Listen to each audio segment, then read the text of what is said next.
Amém? Amém. Bora lá então. Esse tema maravilhoso, família, né? É bom demais. Então vamos começar aqui já apresentando a nossa família, né? Poxa, quem não conhece ali, a Bela, nossa filha querida que tá por aí, essa menina linda.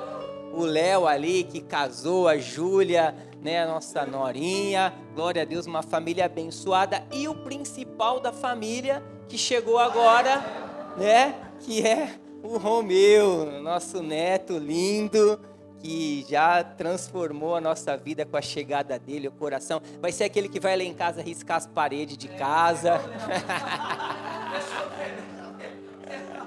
Não, a gente vai cuidar, até porque a gente vai falar um pouco sobre muitas coisas sobre filhos hoje, né? Então a gente vai cuidar direitinho, vai ajudar. Mas essa é a nossa família, então é maravilhoso a gente falar sobre família. Agora, dia 19, a gente vai fazer 24 anos de casado, da bênção do Senhor, sabe, sobre a nossa casa. E é muito bom a gente poder compartilhar com vocês um pouco sobre isso, tá? Então o nosso tema de hoje é esse, ó. Seu lar conta uma história. O que os seus filhos estão lendo? Amém? A gente vai falar um pouco sobre isso hoje. Você vai falar, mas eu não tenho mais filho. Mas às vezes você vai ser avô, ou já é avô, ou você é tio, ou você vai poder abençoar alguém. Então, sabe, abre o teu coração para tudo que a gente vai falar aqui, porque é importante para você. Se você está aqui hoje, foi porque o Senhor te trouxe aqui para ouvir essa palavra dele sobre a tua vida, amém? Então esse é o tema, o seu lar conta uma história, o que os nossos filhos estão lendo.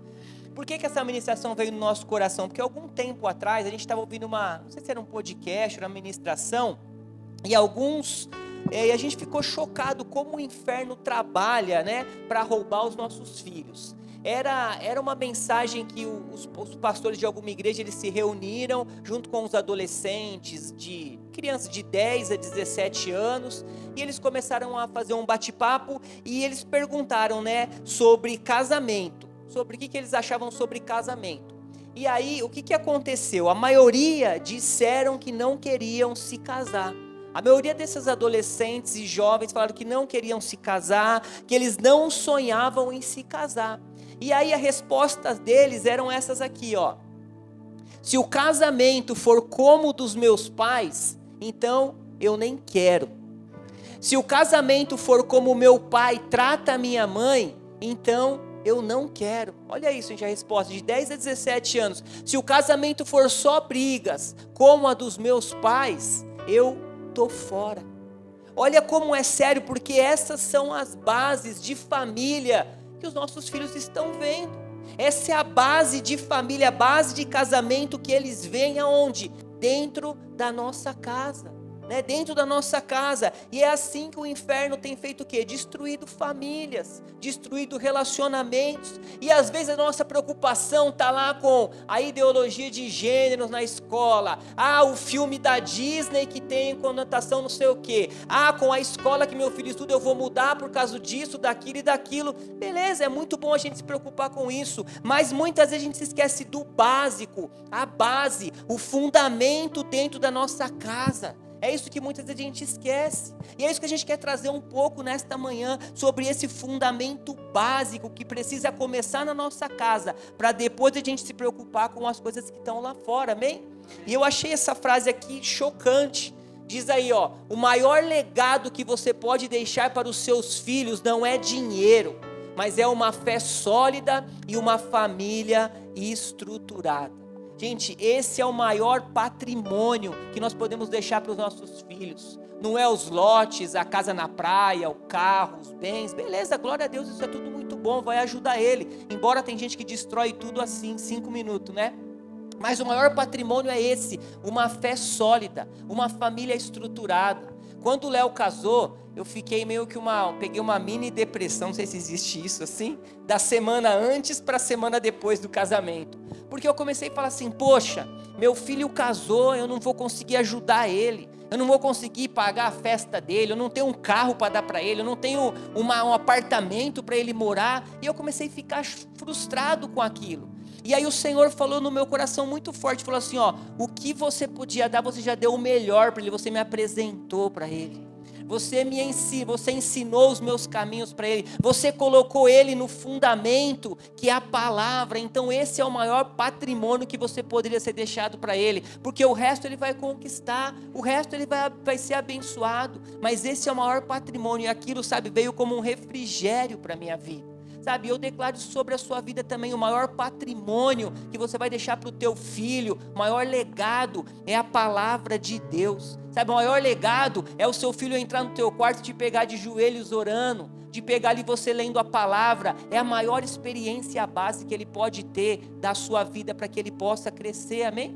Guarda isso, ó, nossos filhos, o pastor Gustavo falou, né, são preparados para o mundo dentro da nossa casa, dentro da nossa casa. Nossos filhos, eles vão ver Deus em nós.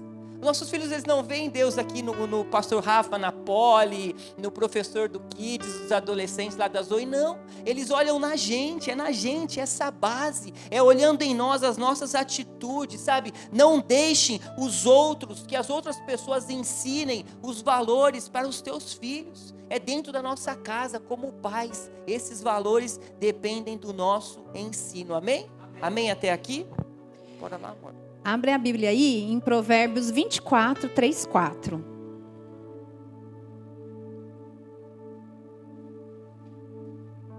Vamos lá. Com a sabedoria se constrói a casa, e com a inteligência ela se firma.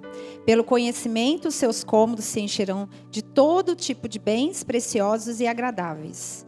Aqui na Bíblia está dizendo que não se constrói uma casa na força, no grito e no amor. Não só no amor, né? Ela precisa de sabedoria para começar, precisa de inteligência para manter e precisa de conhecimento para preencher a casa com coisas boas. E não estamos falando de imóveis, não estamos falando de móveis dentro da casa, de nada disso, nada coisas materiais. A gente fala de valores, princípios, diálogo, fé, amor e respeito. E essa casa aqui é a nossa família, nosso lar.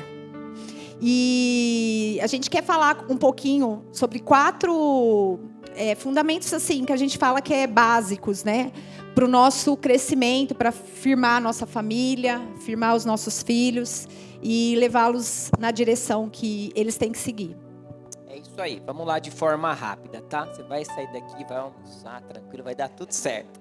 Gente, então o primeiro fundamento que a gente quer falar é esse aí, né? Então é o nosso papel como pais, e eu quero falar um pouco sobre o papel do pai, amém?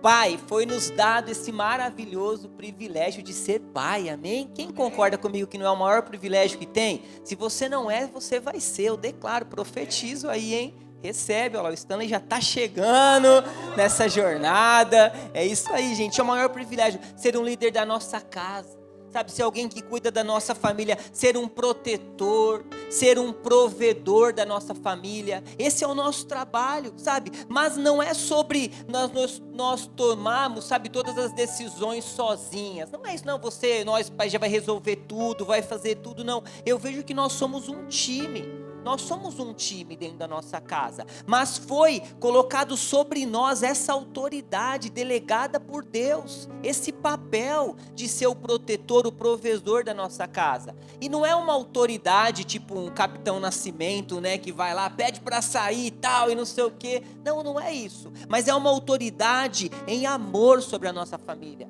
É como se nós fôssemos o técnico da nossa casa, não é? Você vai organizar ali o time, vai preparar para que todo mundo possa jogar junto com você, para que tudo dê certo, porque olha esse texto que diz em 1 Pedro aqui 5,3, ó, não abusem de sua autoridade com aqueles que foram colocados sob os seus cuidados, mas guiem-nos com o quê? Com o seu bom exemplo. Bom exemplo, gente, é isso que nós precisamos fazer, e aí eu coloquei ali, ó, nosso papel é ser exemplo para os nossos filhos. Pais, eles precisam ver em nós um exemplo de um bom pai. Os nossos filhos precisam ver em nós um exemplo de um bom marido dentro de casa. Alguém que cuida da nossa esposa com amor, com sabedoria, com alegria. Eles precisam ver em nós um verdadeiro filho de Deus. verdadeiro filho de Deus. Por isso que eu falei, a maior legado do seu filho é ver você em casa orando, lendo a Bíblia, falando de Jesus, fazendo coisas para Ele, servindo na igreja. Eles precisam ver em nós isso. Eles precisam ver em nós um bom administrador, amém, da nossa casa. Aquele que organiza, vai lá, paga as contas, faz as coisas. Não digo que às vezes você não tem nem tanta coisa assim para organizar, mas às vezes o básico que nós fazemos, a organização do básico, para que eles cresçam olhando isso. Eles precisam ver em nós como se trata uma mulher, como a gente cuida de uma mulher, como se trata uma mulher dentro de casa, nossa esposa, com amor, com dedicação, com alegria, ajuda ali nas coisas de casa, faz tudo, porque eles vão crescer com base desse exemplo. Eu nunca me esqueço que uma vez a Bela falou que eu chorei, toda vez que eu lembro dá vontade de chorar. Ela disse assim: pai, eu quero um marido igual a você. Cara, aquilo ali para mim, eu não sei se ela pensa ainda aí, se não pensar fica aqui. Mas aquilo assim mexeu muito no meu coração, porque sinal que eu estou fazendo algo bom dentro de casa, eu estou trabalhando para ser perfeito, a gente não é, mas a gente faz o nosso melhor, sabe? Melhor presente como esse, a filha falar isso para um pai, né? É especial, é maravilhoso isso. E eu tiro muito exemplo, sabe, do Léo também, aquilo que ele veio, que os passos que ele segue, vejo ele lá no casamento dele, ajuda, tal, cuida, essas coisas todas. Por isso, irmãos, o nosso papel é não ser omissos perante a nossa responsabilidade de pai. Nós, como pais, não podemos ser omissos dentro da nossa casa, amém? Olha essa aqui, ó. Pais omissos geram mães dominadoras. Isso é muito sério. Casamentos são destruídos, famílias são destruídas, porque isso muda tudo aquilo que é a proposta de Deus como família. Olha essa frase: quando o pai não assume seu papel de liderança e participação ativa na criação dos filhos, a mãe acaba ocupando esse espaço. E muitas vezes de forma sobrecarregada, e em alguns casos controladora. Isso pode gerar o quê? Desequilíbrios no lar e afetar o desenvolvimento emocional e espiritual dos filhos. Então este não é o padrão dentro de casa, queridos, amém? Pais omissos não é o padrão dentro de casa. Nós somos aqueles que temos uma autoridade delegada por Deus e vamos ensinar os nossos filhos no caminho, amém? Glória a Deus! Eu coloquei alguns exemplos práticos, eu acho que não acontece na tua casa nem na minha. Mas assim, ó, o pai chega do trabalho, se joga no sofá e passa a noite assistindo TV ou no celular. A mãe, vendo que ele não ajuda a disciplinar os filhos, assume esse papel sozinha. Ela precisa corrigir, orientar e impor regras. Com o tempo, os filhos passam a vê-la como quem? Autoritária. E o pai como o bonzinho, o indiferente. A mãe, por estar sobrecarregada, por se tornar mais rígida, tentando manter o controle total da casa. Então a mãe é a brava e o pai é o bonzinho. Por quê? Porque ele não se posicionou como pai. E eu te falo algo, por muito tempo eu fiz isso. Por muito tempo, acho que metade ali da criação do Léo foi assim, sabe, sendo omisso, deixando a Renata ser a brava e eu o bonzinho. Até que eu comecei a entender, e graças a Deus a gente tem o Espírito Santo em nós para nos ensinar. Segundo ponto, ó, o filho tem um mau comportamento na escola. A mãe é sempre chamada para resolver. O pai diz: resolve aí, você que sabe, ou eu não quero me meter nisso, hein? Aí a mãe se torna a única figura de autoridade, enquanto o pai é um passivo e sem influência nas formações dos filhos. E aí o pai perde toda a autoridade do lar dos filhos dentro da casa. O casal precisa tomar uma decisão financeira importante. Aí o pai se esquiva dizendo: faz o que você achar melhor, meu amor. A mãe assume todas as decisões sozinhas, mas começa a sentir falta de apoio e de parceria no casamento. E isso acontece o quê? Gera ressentimentos e conflitos. E os nossos filhos crescem vendo isso e acabam se perdendo, até mesmo na vida financeira. E o último aqui: o pai não lidera espiritualmente a família, não ora com os filhos, não incentiva a ida deles à igreja. A mãe, preocupada, vai lá e assume essa responsabilidade, levando as crianças para a igreja, ensina a Bíblia, tenta, manter a fé do lar. Com o tempo, os filhos associam a vida espiritual apenas à mãe Enquanto o pai parece o quê? Desconectado. E isso pode enfraquecer a visão de liderança espiritual paterna. Gente, é muito sério. Eu não sei quem falou isso, que o pastor falou que a gente como homem não pode admitir a nossa mulher orar mais que a gente. A gente tem que orar mais. Nós somos, o sacerdote do nosso lar, aquele que cuida e provê. E eu nunca me esqueço, porque até hoje, sabe, eu fico feliz porque o Léo, às vezes ele precisa de conselho espiritual, ele me liga: pai, me ajuda nisso aqui, pai, essa situação aqui, ele tem o pastor dele lá, é bênção para ele, mas ele sempre me pergunta, sabe, porque isso é importante a gente como pai manter, sabe, a responsabilidade espiritual da nossa família. Amém, queridos? Vocês estão felizes? Eu também estou. E a consequência disso é essa, mães sobrecarregadas e exaustas, assumindo papéis que deveriam ser compartilhados. Filhos sem uma referência de liderança paterna, o que pode afetar a sua visão sobre masculinidade e família. Casamentos desgastados, pois a mulher sente que carrega tudo sozinha e o marido sente que perdeu espaço. E o último aqui: filhos crescem com dificuldade na submissão à autoridade, pois enxergam apenas a figura materna como líder. Aí ninguém no trabalho não tem autoridade, na igreja não tem submissão a nada, porque só olha para a mãe como autoridade. Amém? Não esquece, o que é a ministração? Nosso lar conta uma história, o que os nossos filhos estão lendo, amém? Glória a Deus. O segundo papel seria o papel da mãe, né? Na real, assim, os homens precisam de nós, né? Claro. Para tudo, né? Para a gente ser o cooperador, para a gente ser a cooperadora, para a gente ajudar a criar nossos filhos, para a gente cuidar da casa, o dia a dia, né? Somos como um sistema operacional do lar, essa é a realidade. E nada funciona direito sem a gente. Concordam, mulheres? Nada funciona sem nós. Não é que a gente está se achando, não, mas é a verdade. A gente tem que se achar nisso. E como diz lá em Gênesis 2:18, fala assim: não é bom que o homem esteja sozinho. Farei alguém que o ajude e o completa. Deus nos criou com essa habilidade incrível, uma habilidade emocional, sabedoria para abençoar nosso lar com equilíbrio e a presença dele, né, em nossas vidas. Somos nós que damos a temperatura da nossa casa. Se nós queremos a casa agitada, se nós somos agitados, a casa vai ficar agitada. E se a gente estamos em paz, aí a paz flui no nosso lar. E lá em Provérbios 14:1 fala assim: a mulher sábia edifica a sua casa, mas a insensata com as próprias mãos o derruba. A nossa atitude influencia diretamente os nossos filhos. Além, de as pessoas, a gente ser, querendo ou não, um espelho para outras pessoas, ser um exemplo para outras pessoas, mas isso também influencia nossos filhos. O nosso maior desejo como mães é ver nossos filhos felizes, ver nossos filhos casados, ver nossos filhos bem resolvidos e caminhando com Deus. Acima de tudo, é caminhando com Deus. É olhar a palavra, é ler, é estudar.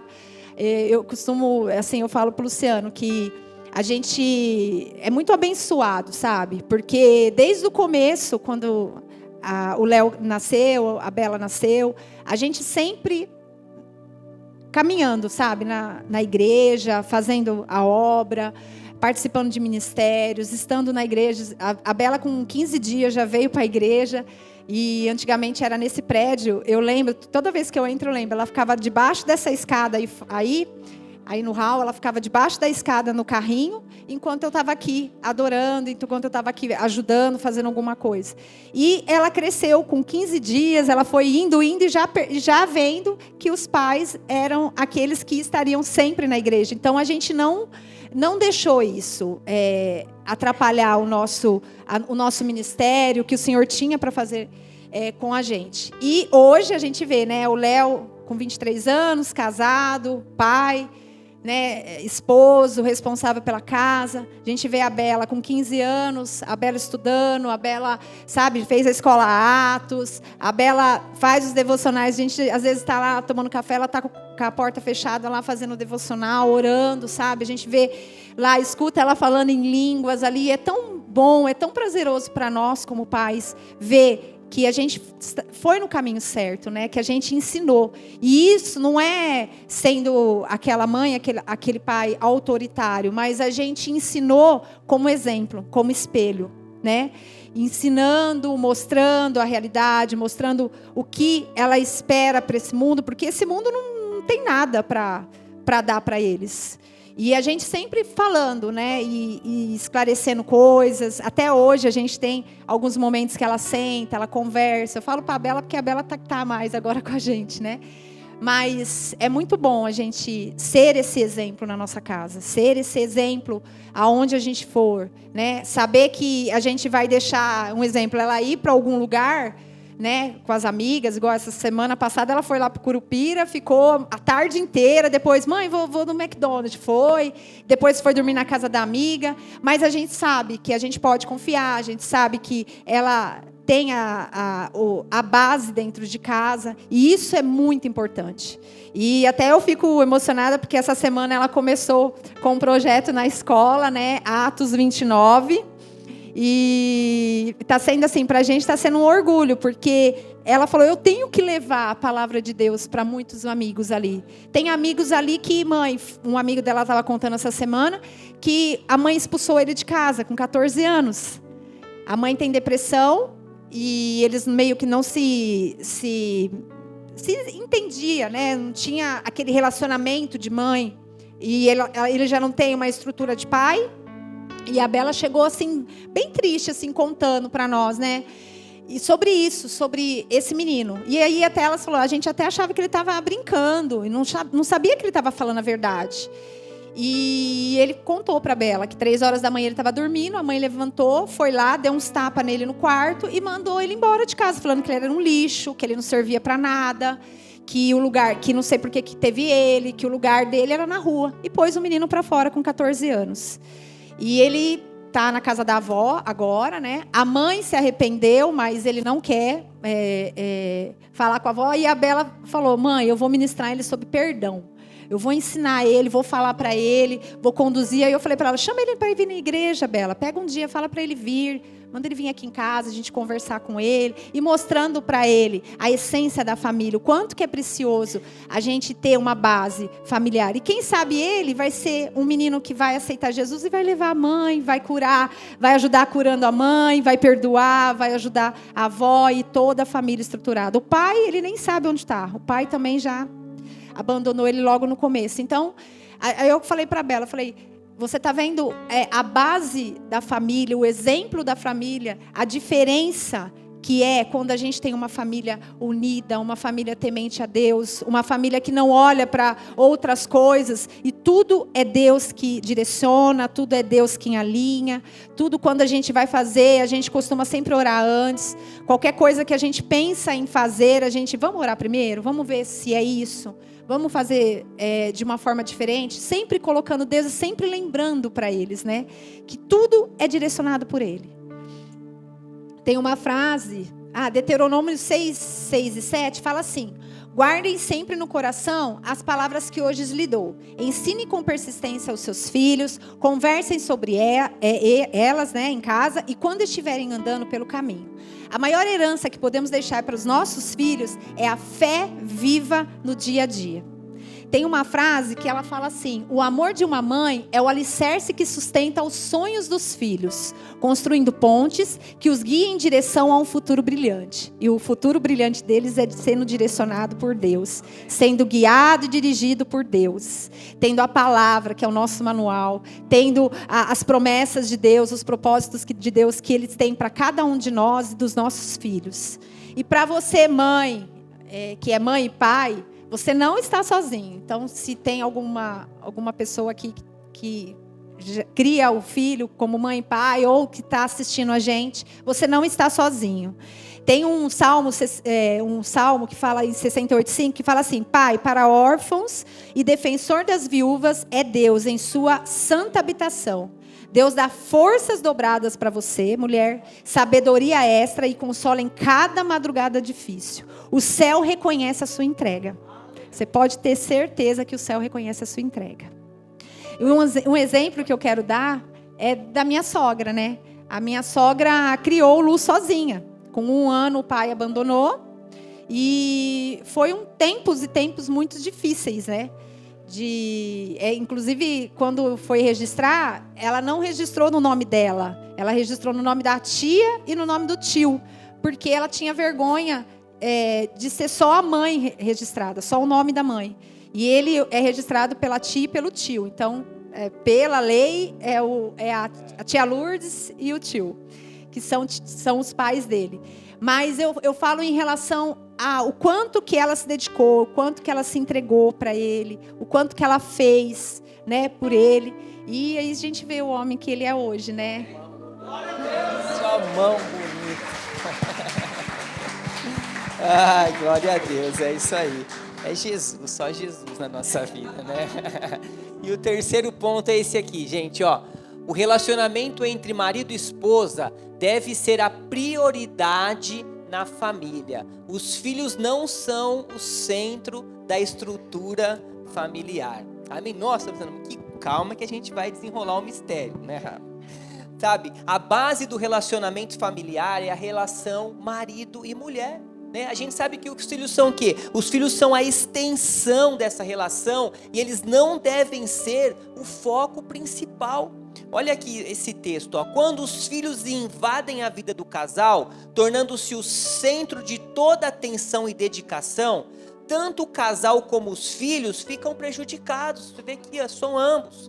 Nesse caso, os filhos tendem a ser egoístas, manipuladores e controladores. E isso afeta seus relacionamentos extrafamiliares e podem causar dificuldades em sua vida adulta, além de afetar o relacionamento conjugal e a vida pessoal dos seus pais. O que eu quero dizer com isso? Que nós como casal, eu sei que os outros casais vão falar um pouco mais sobre esse assunto, nós precisamos de tempo juntos, sem a interferência dos filhos. Sabe, tempo junto é o oxigênio do casamento. É o oxigênio. Essa frase que eu coloquei, ó. Casamento sem tempo junto é igual fogo sem oxigênio. Apaga. Sabe, nós precisamos, sabe, dar um jeito de sair um pouco. A só vocês têm que ter um nenê muito pequeno, é um pouco mais difícil. A gente já tá diferente. Léo, deixa o Romeu aqui, vai sair, vai passear, vai no shopping, né? Mas assim, a gente precisa de tempo juntos para namorar, para estar junto. Sabe, desde pequeno, o Léo, a Bela, a gente sempre tirava um tempinho, quando dava, deixava com a minha mãe, quando não tinha jeito, ia junto também com a gente, colocava no carrinho, mas assim, a gente precisa ter tempos juntos, é o oxigênio do casamento, tempo para sentar, para conversar, para estar junto, até porque a palavra diz, né, que nós somos o quê, ó? Uma só carne. Né? Nós somos uma só carne. Então, como pais, nós precisamos ensinar nossos filhos que o nosso amor é incondicional por eles. Eles precisam saber que a nossa alegria é vê-los felizes. Isto, no entanto, não significa que temos que fazer as suas vontades ou investir todo o nosso tempo e energia para simplesmente agradá-los. Nós precisamos lembrá-los que a nossa vida não tem apenas um foco e que eles não são o centro do universo. Então a gente tem que criar nosso filho com muito amor, mas é para quê? Para eles serem independentes da gente. Vai chegar um momento que eles vão ser independentes da gente, que eles vão ter a vida deles, eles vão viver outra história, outro momento, mas a gente precisa fazer isso, a gente precisa dar esse tempo, sabe, cuidar de nós. Nós falamos na outra conferência que teve, sobre um pouco sobre filhos, né? Sabe, não gaste tudo que você tem para agradar o seu filho. Não é o melhor presente, não é a dívida que você vai fazer, parcelar em 10 vezes, igual a Aline fala, parcelar ovo de Páscoa em 10 vezes para comprar aquele de R$200, sabe? Não precisamos disso para agradar os nossos filhos. Eles têm que entender que nós agradamos eles porque nós amamos, é o nosso coração. A gente quer dar o melhor, quer trabalhar, quer fazer tudo, mas eles precisam crescer com esse entendimento, que não são valores financeiros, mas são valores do nosso coração. Outra coisa, seu filho não pode ser um impedimento para você. Isso eu falo, a Rê acabou de falar, sobre você vir na igreja. Por que que você não foi na igreja hoje? Meu filho dormiu bem na hora do culto. Dormiu porque a gente não se programou. Dormiu porque a gente não se programou. O Léo desde pequeno tinha programação. A gente almoçava, dava ele brincando, vamos dormir. Não, pai, não. É hora de dormir porque à noite tem culto. E ele dormia das 2 até as 4 horas, acordava, tomava banho, vinha para a igreja feliz da vida, subia para o kids, fazia tudo. Por quê? Porque ele descansou, a gente se programou. Quando a gente não faz isso, ele vai dormir mesmo na hora do culto. A gente sai para almoçar e fica até 3, 4 horas da tarde na rua. Chega em casa, o que ele vai fazer? Ele vai dormir, gente, ele está cansado. E aí você não consegue vir na igreja porque ele está dormindo. Você não vai trazer carregando, você fica com dó. E aí fica todo um impedimento de você participar do culto, dos seus compromissos. A gente fala isso como experiência própria. A gente não está falando que a gente viu num livro, não. É experiência própria. Você vai perceber que a gente aceita muito pouco o convite de almoçar fora de domingo, de estar na casa de alguém de domingo, não é? Porque a gente sabe que a gente precisa, tem um compromisso para fazer. Às vezes você está de folga, às vezes vem de manhã, agora tem um culto de manhã, da noite, mas sabe, organize a criação dos seus filhos para que não sejam um impedimento para a tua vida aí, seja qual for a área que a gente possa estar falando, tá? E essa frase aqui, pais que transformam filhos em prioridade absoluta, muitas vezes criam adultos inseguros que não sabem lidar com o não da vida. E isso é muito sério, você deve conhecer muita gente que não sabe lidar com o não da vida, porque veio de uma criação, muito difícil, amém? O quarto é gerenciar nosso tempo com sabedoria, quarto e último. Lá em Tiago 1,5 fala assim: se alguém precisa de sabedoria, peça a Deus, e Ele a dará, pois dá livremente a todos e não repreende ninguém por pedir. Ou seja, Deus não espera que a gente acerte tudo sozinho. Ele nos guia, Ele nos ensina a viver em equilíbrio, e inclusive no nosso tempo. Família, esse é um ponto essencial na criação dos nossos filhos, né? Precisamos aprender a gerenciar nosso tempo e estabelecer prioridades. Tem gente que diz, não tenho tempo. Mas, na verdade, todos nós temos as 24 horas do dia. O que muda é o que a gente faz nessas 24 horas do dia com eles. Eu vou dar um exemplo prático de como muitas pessoas dividem o dia. A gente até estava vendo, né? E como as pessoas colocam, né? Trabalho, 11 horas. Deslocamento, 1 hora. Atividades pessoais, comer, banho, etc., 3 horas. Sono, 7 horas. Tempo com a família, 1 hora. Lazer e hobby, 1 hora. E aí vem a pergunta: o que realmente tem ocupado o nosso tempo? O que tem sido prioridade nas nossas vidas? O que tem sido prioridade na nossa família, na nossa casa, com os nossos filhos? Filho, ele não quer só presente. O filho, ele quer a presença. E isso é muito sério, como nós pais, né? É uma coisa que eu e o Lu sempre ficamos preocupados em relação a isso, né? Por mais que a gente sempre teve uma vida muito corrida, muita coisa, né? E a gente sempre se preocupou em relação a isso. Eu estou passando por uma situação agora que eu estou tendo que me reconectar, reestruturar a questão de prioridades, né? Antes eu dava muita prioridade em relação ao meu trabalho, a coisas, queria ser expert, excelente, super mulher, super heroína, fazer tudo. E eu me vi agora tendo que aprender a dar valor a pequenas coisas, né? A ter prazer em pequenas coisas. E isso para mim ainda está meio confuso, assim. Mas a cada dia eu sei que Deus vai me guiando, vai direcionando, vai colocando tudo no seu devido lugar, de forma certa, de forma correta, e ser uma mulher normal. Não ser aquela mulher que trabalha 11 horas, não ser aquela mulher agitada, que precisa fazer tudo no mesmo dia. Isso é algo de uma experiência que eu estou vivendo e é algo que eu quero passar para vocês, né? O quanto que é ruim isso, o quanto que é dificultoso, e ainda depois você ter que retomar tudo isso, mas de uma forma sendo dirigida, guiada, né? De uma forma paciente, praticando o fruto do Espírito, de cada fruto, porque é uma coisa que eu tenho orado e pedido muito a Deus. Senhor, eu sei cada fruto, mas eu quero desenvolver, praticar, ensinar e ser um instrumento mesmo para para levar, né, essa leveza, né? Essa leveza de nós mulheres, vou falar por nós mesmo, mulheres, nós mães, né, que queremos abraçar tudo, queremos fazer tudo, queremos, né, conduzir a casa como se a gente estivesse sozinho em tudo, e a gente não está sozinho, né? A gente não está. Peraí. Tem uma frase que diz, né, se alguém... Deus é sábio. Se Ele criou o dia com 24 horas, é porque esse é o tempo perfeito para todas as coisas importantes. Se está faltando tempo, é porque está sobrando atividade. Lá em Lucas 10, 38 e 42, né, fala lá, né, que quando Jesus foi visitar Marta e Maria, né, que Marta era aquela mulher que queria dar o melhor, queria fazer o melhor, queria ser a bambambam, né, da casa, queria servir Jesus. E Maria queria ficar sentada aos pés de Jesus, só olhando para ele, só podendo colocar para dentro aquilo que Deus colocava no coração dela. E ela se enchia, né? E até a gente assistiu lá o The Chosen, a gente via a cara da Maria assim, né? Deslumbrada, né? E sendo ensinada por Jesus. E lá também no versículo, né? Jesus disse, né? Marta, você se preocupa com muitas coisas, mas só uma é necessária. Maria escolheu a melhor parte. Jesus queria, né? Tempo de qualidade e não só de serviço.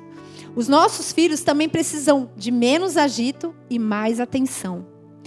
Construir memórias com seus filhos. Ir em festas com seus filhos, de escola mesmo, não olhando só fotos do ontem. Eu, fazendo essa minha parte da administração, né, com o Lu, eu me lembrei no dia que o Léo era pequenininho e foi numa festa da escola, no Dia das Mães, e teve uma festa lá, e eu não pude ir por causa do trabalho. Eu deixei algo que era precioso e importante para o Léo. Aí, por outro lado, hoje eu estava lembrando da Bela pequenininha, quando eu fui num evento da escola e vendo a carinha dela, ela só chorava, a Bela até hoje, né? Você olha para ela, se chama Isabela, ela chora. É um negócio assim que o olhinho dela enche. Por que você está falando Isabela? Meu nome é Bela. Tá bom, Bela, que não ela chora. E aí eu estava me lembrando, né, das coisas, assim, do que Deus fez. Hoje eu acordei de manhã, estavam os dois lá parados com uma mega mesa de café da manhã para mim. E na hora eu vendo aquilo, eu só agradeci a Deus pela minha família. Agradeci a Deus pela vida dos meus filhos, pela vida do Léo, pela vida da Bela. Agradeci pela minha igreja, porque a minha igreja, ela ensina, né? Nós ensinamos, mas eles ensinam também os nossos filhos. E para a gente é uma alegria saber que nossos filhos estão no caminho certo, estão sendo desenvolvidos para algo lá na frente, né? Porque esse mundo, como eu vou repetir novamente, não tem nada para oferecer. Mas Jesus tem muito a oferecer para eles. Tem propósitos, tem promessas, de eles olhar e crescer e ver nós como uma família, como uma base, um fundamento. Porque Deus colocou, como fala, né, que a família é a herança bendita do Senhor. E isso tem muito valor, tem muita força. A família é a herança do Senhor. Então, é a forma da gente começar a se questionar e ver o que a gente precisa modificar na nossa casa. Não está tarde para isso. O que a gente precisa desenvolver? Como que a gente precisa trazer nossos filhos para perto, acolher? Como nós precisamos mostrar para eles o quanto que é necessário esse tempo em família, estarmos juntos na igreja, ter prioridades, não olhar assim, o tempo sendo outras coisas mais importantes, mas a gente poder compartilhar com eles o quanto poderoso e o quanto é maravilhoso a gente estar junto, a gente adorar o Senhor junto, a gente orar junto dentro da nossa casa como família, com os nossos filhos, quando vai para a escola, quando vai para algum lugar, né? Lembrar de falar o eu te amo, isso é tão poderoso. Hoje a gente tem mania em casa, porque até hoje a Bela, o Léo, até hoje, desliga o telefone, te amo, fala, te amo, te amo. A gente também tem esse hábito, e não é algo da boca para fora, é para ser lembrado de algo que o Senhor colocou nas nossas vidas, né? Porque o Senhor me deu o Lu para ser o pai dos meus filhos, o Senhor construiu a minha família, me deu a Bela, me deu o Léo, me deu a Júlia, porque a Júlia é como filha nossa. E nos deu um bem, mas eu falo, mais precioso também, como um presente, né? Que é a vida do Romeu. E pra gente está sendo maravilhoso isso. E a gente não quer ser o casal exemplo, o casal, tá se achando. Não é nada disso, não. Mas é o casal, é a família que aprendeu a cumprir aquilo que Deus colocou nas nossas mãos. E o que Deus colocou na sua mão tem um significado muito grande. Então não deixa isso de você olhar para situações, desafios e colocar isso como sendo um peso para você. Filho é bênção, família é bênção, família é herança bendita do Senhor. Amém? É isso, gente. Essa última frase aqui que eu vou colocar aqui, que já sumiu, mas fala assim, ó: seus filhos não precisam de pais perfeitos, mas de pais que se amam e vivem a verdade do evangelho em casa. Esses somos nós. Amém? Poli, você vai subir aqui, né?